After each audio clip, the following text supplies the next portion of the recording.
Hello everyone. Today we're going to be going through federal disaster area 401k and IRA distributions and loans. If you have the unfortunate experience of your primary residence being located somewhere that's hit by a hurricane, tornado, earthquake, flood, wildfire, anything that's officially declared a federal disaster area, Secure Act 2.0, which was passed in December 2022, opened up a number of distribution with penalty-free options as well as loan options from both 401k and IRAs, which we'll be covering today. The first option we're going to cover is called a Qualified Disaster Recovery Distribution, also known as a QDRD, and these can be taken from both IRAs, 401ks, and other type of employer-sponsored retirement plans. Now, the special part about these distributions is normally if you take a distribution out of one of these IRAs or qualified retirement accounts, if you're under the age of 59 and a half, you get hit with both taxes and a 10% early withdrawal penalty because you haven't reached age 59 and a half yet. These QDRDs, these qualified disaster recovery distributions, they allow you to then waive that 10% early withdrawal penalty in order to gain access to up to $22,000 from either a IRA or 401k account. Now, an important note about that $22,000 maximum that can either be taken from a 401k, IRA, or some combination of the two, that $22,000 is an aggregate amount, meaning you can't take $22,000 from a traditional IRA penalty-free and then turn around and take $22,000 from your 401k penalty-free. It's a combination of both sources. Now, if you have a married couple though, so if we have a married couple and each one has a traditional IRA, they would be entitled to each take $22,000 apiece out of each of their traditional IRAs and avoid that 10% penalty.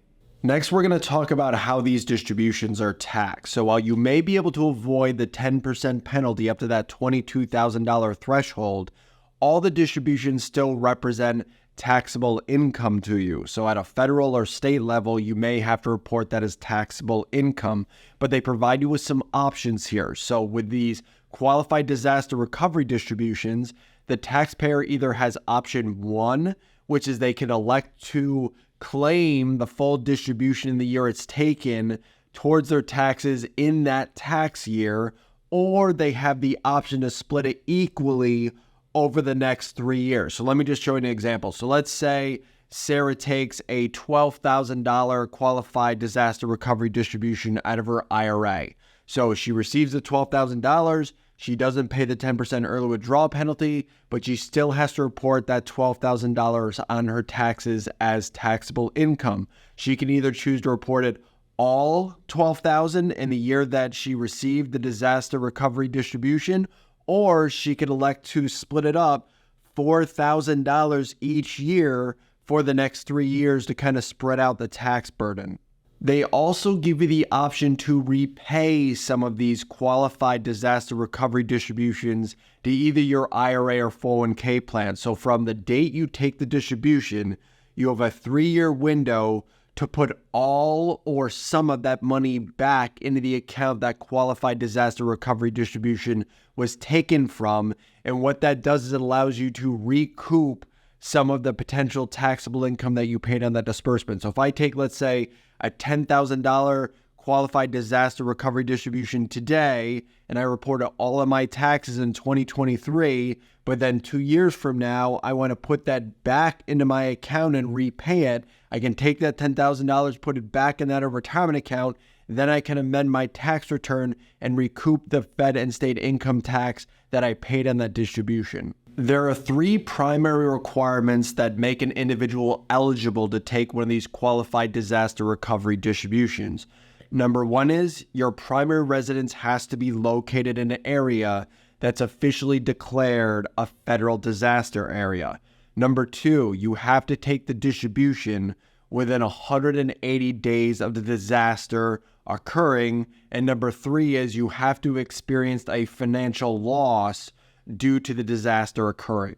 It's also important to understand that with 401k plans, These qualified disaster recovery distributions are an optional plan provision, means some plans will allow them and other plans will not. So you really have to check with your plan sponsor that if your house is in one of these federal disaster areas, does the plan allow that? And if they tell you they don't, then you can always request that your employer adds them and amends their plan to allow these distributions, because many plan sponsors may not even know that these special distributions are available to their employees. However, with IRAs, we don't have to worry about plan documents and stuff like that. So if you have a traditional IRA and you qualify based on the 3 items we just talked about, then you're eligible to take this disbursement. Now, here's a trick. So for employees that may have left a 401k plan and it's with a former employer, and then they experience one of these federal disaster area type losses, while their old plan might not allow these qualified disaster recovery distributions,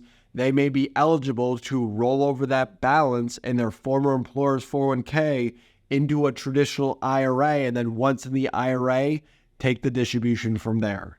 These qualified disaster recovery distributions have existed in the past, but what changed is Secure Act 2.0 made them permanent, because before what used to happen is a hurricane would hit, federal disaster would be declared, and then the taxpayer would have to wait and see if Congress was going to allow these special qualified disaster recovery distributions from IRAs and 401ks for each disaster that occurred. So Secure Act 2.0 came out and said, hey, any federal disasters that happen after this date, then you are qualified to take that $22,000. But the one take back was, in the past, a lot of these qualified disaster recovery distributions were authorized up to $100,000, where the new Secure Act 2.0 caps them at $22,000. Now, Congress always has the power to come out and say, hey, I know that was Secure 2.0 limit, but we can always authorize larger amounts. But as of right now, they're just limited to that $22,000 after each disaster. So that now wraps up these qualified disaster recovery distributions. Now we're going to move over to the qualified disaster recovery loans,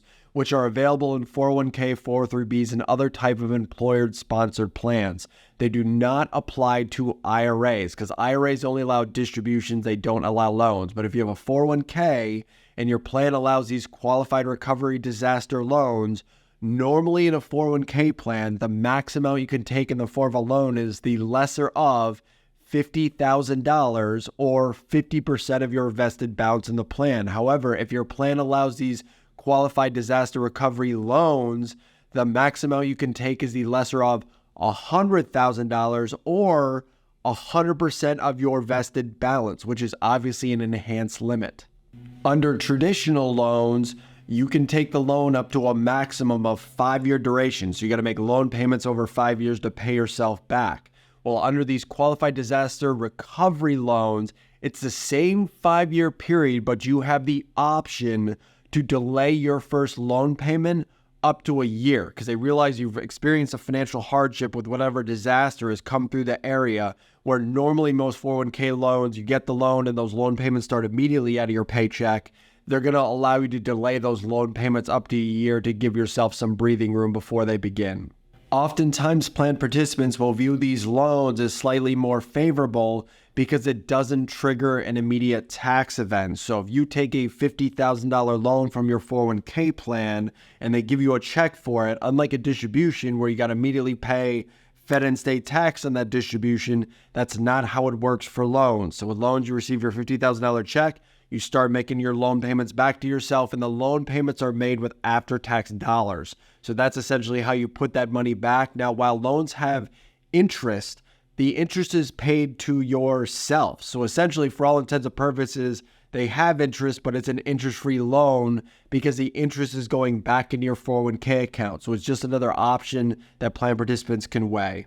Similar to the qualified disaster recovery distributions, loans are not required to be available in 401k plans. It varies from employer to employer. So if you experience your primary residence being one of these federal disaster areas, you're going to have to go to your employer and say, do you allow these qualified disaster recovery loans as part of the plan? I hope this information was helpful. If you have any questions, please feel free to reach out to me at moneysmartboard.com. Thank you.